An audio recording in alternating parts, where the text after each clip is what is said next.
starting now. This is your local news leader.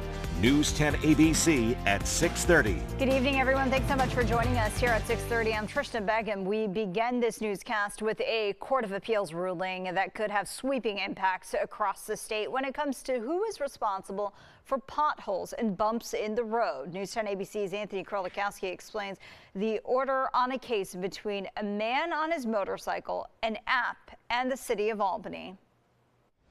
The app we're talking about is the SeeClickFix app. You may have used it. Thousands of people have in Albany to notify the city about trouble spots and potholes. The state's highest court ruling that complaints on the app count as something called prior written notice.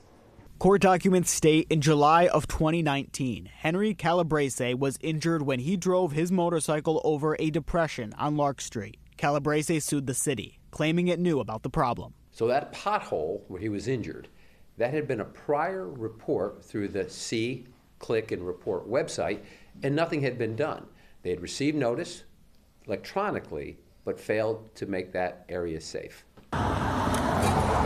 The city argued that its website does not send written notices to its Commissioner of General Services. Before the accident, written notices had to be sent to the Commissioner of Public Works, but that department closed in 1988. The wording of city code was not updated until months after the incident. Well, the city itself is the one that set up and allowed the app, See, Click, and Fix.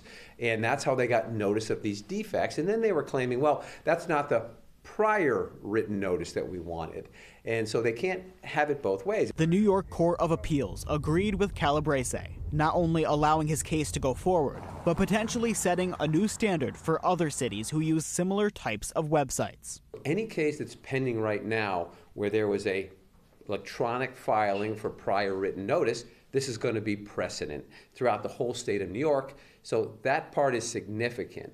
If the case has already been dismissed for lack of prior written notice, well, then it depends. Is there still time to refile? That would be a case-by-case analysis. We spoke to a partner at Tully Rinke about the impacts of this ruling, who noted more findings still need to come out of court, as this was a summary judgment, not a trial. There's still a triable issue of fact that has to be litigated. That is whether or not the Department of General Services actually got the notice of this particular pothole. In response to the ruling, Mayor Kathy Sheehan's team responded, saying, quote, "We are disappointed by the decision and working internally to determine how we can adjust our procedures moving forward in response." A number of other cities joined the city of Albany as respondents to this case, including the New York Conference of Mayors. We reached out to that group for comment on how other municipalities will be reaching to this ruling. Reporting in studio, Anthony Krolikowski, News 10 ABC. Thank you, Anthony.